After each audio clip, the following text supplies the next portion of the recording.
Many of you know what the Citadel statement is, but bear with me if I just take you on a little bit of a tour. I mean, in a nutshell, it genuinely aims to help make Malmo real at the local level, where most of us interact on a day-to-day basis with our services, on the level that is really the coalface between the citizen and government on so many levels and in so many ways.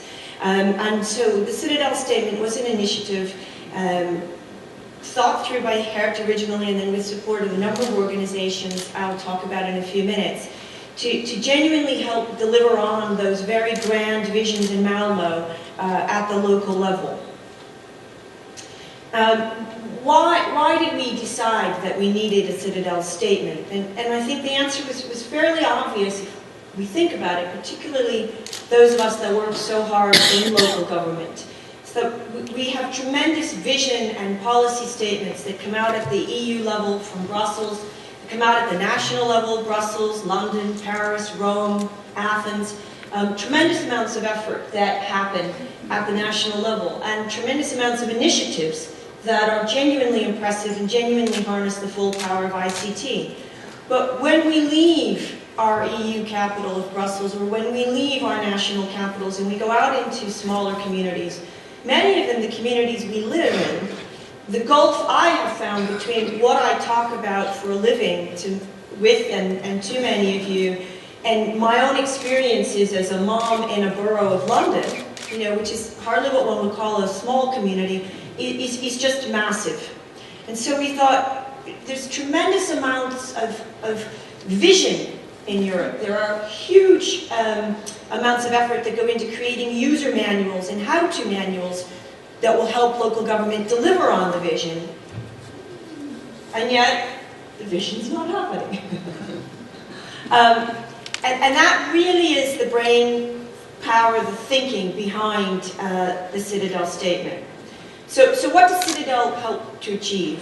Well, firstly, we thought it was a really important exercise to try to better understand why local governments are finding it hard to implement e-government. If technology is becoming more and more pervasive, if the costs of technology are becoming lower, if citizens' digital skill sets, and I'm by no means saying today the digital divide is not something we need to care about, but those gaps that were so prominent 10 years ago are narrowing.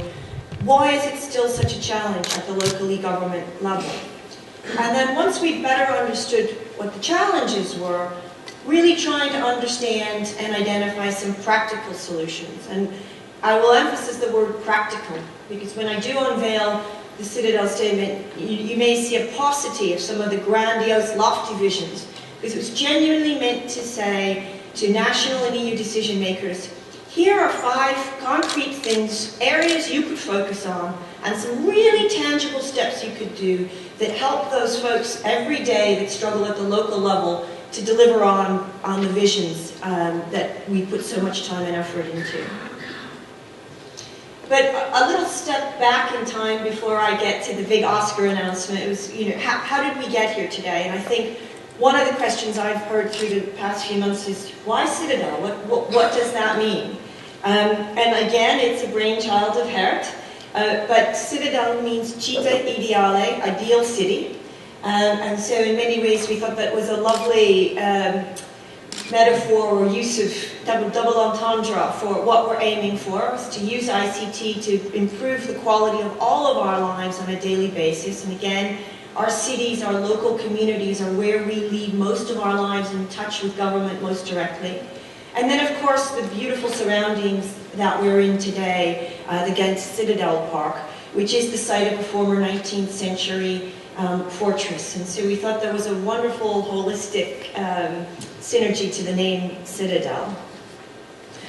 Many of you in the room have been on this journey with us now for 3 or 4 months. I promise I won't bore you by reading through every step, but I would like to underscore the Citadel statement is very much a robust reflection of bottom-up thinking, methodologically rigorous and yet transparent and democratic. And all of us that have worked on it are particularly proud of the fact that this isn't simply something that happened in a backroom conference of top people from organizations. Of course, things have to start somewhere, and there has to be strong rigor and a core working group that will really hold your hand and stay the course with you and make sure your thinking is sound and the foundations are solid.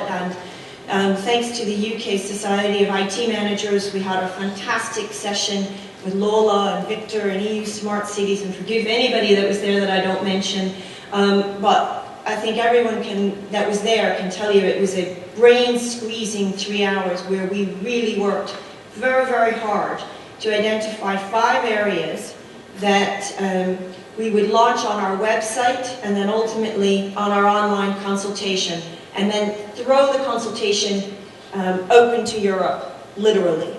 So we started with 5 core areas and then asked people to either to vote on those areas, introduce new areas, comment on those areas.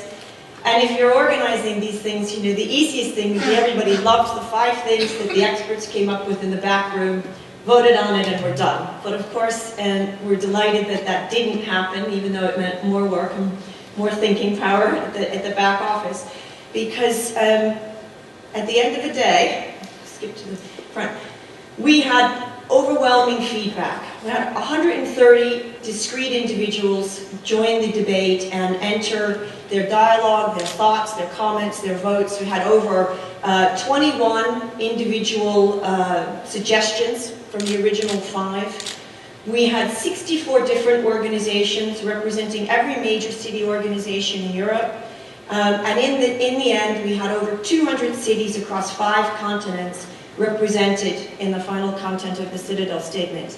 And so I found personally it was a genuine tribute to many of the things I've been talking about through the years about harnessing the power of Web 2.0 and ICT to genuinely and broaden and enhance the democratic decision-making process, the policy-making process, because this is probably one of the most reflective statements that has yet to come out of the Web 2.0 technologies with regard to e-government. And I will say, these are just the supporters that are here with us today. I'd be scrolling on forever if I had all 130 supporters' logos here. So I flashed forward a little ahead of myself, forgive me, but as they say in the Oscars go to 5 areas, and it was genuinely, I mean, this is not a cliche, it was genuinely very, very hard. We had 20 fascinating areas of suggestion. People were still contributing and voting on the Citadel statement on Friday. So I would encourage you, if you're interested, to take a deeper look at the website. It's still live, it will continue to be live. But the top 5 areas of sort of focus and energy that came out of this tremendous consultation began with something that we did begin in Brighton with, a call for a common architecture, shared services, and standards. And by that, we meant incorporating EU best practice into common service delivery architecture. Some of the ideas and areas of focus in that were around authentic registration of users, some common best practice on how to authentically register users, some common best practice around personalization of services, which we hear a lot about, and yet there's very little actually mapped out on how you customize services in much the same way as I'm always talking about. Amazon manages to know exactly how to maximize my purchasing power with them because they understand everything I'm interested in and need. And then bolstering this architecture by creating common standards for government communication. And that's very much to Hert's original point, that we have lots of ministries and lots of departments, and despite lots of rhetoric, they still don't talk to each other. And we wanted to look for a way, or we now being the community of local government practitioners in Europe, to better facilitate government communication. Coming closely behind, and these are in order of votes, this was very much a democratic process, as I said, open data, transparency, and personal rights. So showing a commitment to making public data open and accessible by establishing a well-maintained repository of definitions and taxonomies. And again, you'll notice this is not, and intentionally so, the lofty visions. free data and make the world wonderful through unleashing the power of people. Of course, that's an end. That's an end embodied in Malmo. We were really asking people, well, if you want to do that and help people at the local level do that, what is something you could, national and EU decision makers could begin to do? And a well-maintained repository of definitions and taxonomies we felt was a good place to start. Obviously guidelines and models, but I think perhaps one of the most important areas that came out of our consultations and workshops was let's identify 5 key areas where data could reasonably be expected to be shared locally, nationally, and across Europe by 2013. By that, we meant areas like transport timetables. You know, we're certainly not saying share everybody's personal tax data or marital status or health records. Let's start small and see what the power of starting small by unleashing small kernels of data, geodata, for example, business information, and begin to get some momentum, show the way, and then see what happens when we really unleash the power of people by unleashing the power of data in the era of 2.0. I think that no statement in Europe now would be complete without citizen participation and involvement. It's a cornerstone of the Malmo Declaration, as many of us know, and yet still, we were talking at dinner to this day, it's not genuinely happening enough, particularly at the local level.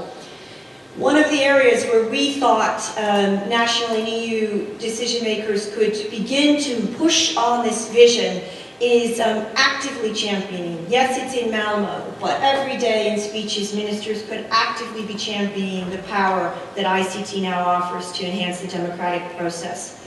There's a similar event or a co-event going on today, the Future of the Internet, that is featuring smart cities. And the smart city movement is very much around the concept of living labs and government, cities working in partnership with their businesses and their citizens to co-design and co-create services. And we think that at the national and EU level, championing this methodology as a way to improve service design and service delivery in local government would be a great start. And I give you an example. I was recently speaking at a UK local government event for a small region. And I might as well, when I said, you know, one of the best ways to improve your service delivery is to talk to your citizens before you build the service, find out what they want, and ask them to actually help you build it. I might as well have been saying it would be really interesting to go to Mars, take a little tour in your robot bus, and come home. It was just alien. And that is, again, to underscore, I think, the power of what we're trying to do with the Citadel Statement, which is close that gap between what many of us take for granted who have the privilege of coming to events like this and of working with such smart people across Europe, and really close that gap and make it easier for us to take it home to the local level by, say in this instance, asking our national and EU leaders to really champion new policy initiatives and new methodologies, providing guidelines and methodologies, for example, on how to better engage citizens in service design and decision making. I don't, again, think a statement would be complete without privacy and identification of individuals. It's the old cornerstone, that scales of justice so much, privacy on the one hand and being able to easily authenticate individuals on the other. And what our supporters have said is that EU and national decision makers could help local government by creating a robust political and policy framework to address common privacy issues across Europe. Because if you really take a look at some of the statements that are happening at the EU and national level, it's all about shared services, it's all about working together more cooperatively. And then you look at individual legal codes, and there's about 7 different obstacles in any legal code as to why you can't do that. Now, it's not beyond the wit of man to reconcile vision, policy statements, and legal codes and create a robust framework that we can all begin to work with in Europe.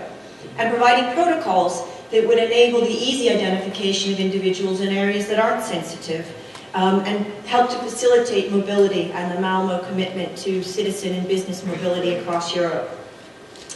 Last but not least, because the top 5 really were very close in terms of voting, was rural inclusion. Now, I have to be very candid, this was not an area that was on our radar screen in any way, shape, or form at the Sockington workshop or in any of our discussions. It genuinely came from practitioners across Europe, and it genuinely received a surprisingly large number of votes. And when we looked at it in the context of other feedback that we got, it was really about promoting broadband as a public utility that should be available to all communities, great and small. That we can enhance and improve. We would like better steering, direction, mandates on enhancing and improving broadband capacity in both rural and urban areas by perhaps setting a minimum standard of access for 2015. So this isn't a city, small community divide, really, that if you have a robust rural inclusion policy, our respondents have said, by definition you will have a robust urban inclusion policy by setting minimum standards that benefit all of our communities, regardless of where they're located. So those are our top 5. I would again urge you to take a look at the website that's still running. There's a rich body of content and feedback and dialogue and additional ideas, very closely behind benchmarking, common benchmarking, as well as some common standards around issues like procurement. You know, we hear all the time in this era of fiscal austerity and crisis that we need to save money and that we need to spend more wisely, that we need to build once, deploy many. And again, as in privacy, when you take a look at the actual procurement rules, it's virtually impossible to have a successful European pilot that's then taken up because of procurement rules. And so that was one of the areas that came in very closely behind on the consultation that you can find more information about at the website. So what next? Often these statements, they come, they get launched, we gather, we feel proud and excited, and we go back home, and the energy goes. We get lost in our day-to-day work situations. We clearly don't want that to happen with the Citadel statement, and we would say, with the power of technology and the fact that up until Friday people were still commenting on this website, shame on all of us who have contributed to and supported the Citadel statement if that happens to this statement. Later today, Mayor Turmont will provide some reflections on the statement and its relation to local government, and our minister will officially launch the statement at the close of the day. I think the minister may have some pressing parliamentary business, but we shall see. But regardless, it remains on all of us that believe in local government, that work in local government, to keep this statement alive, as the minister said, in our professional work, and to strive to ensure that it remains a living document. Global Cities Dialogue, that wonderful organization of over 200 cities, will be taking up the Citadel statement at their Cologne conference in February. And other European organizations you'll hear from today have made a commitment to disseminate it throughout its network. And it is genuinely our goal that when many of us gather again in Poland next November, we will be able to feed back to very concrete action steps and positive achievements from this tremendous harnessing of brain power across Europe.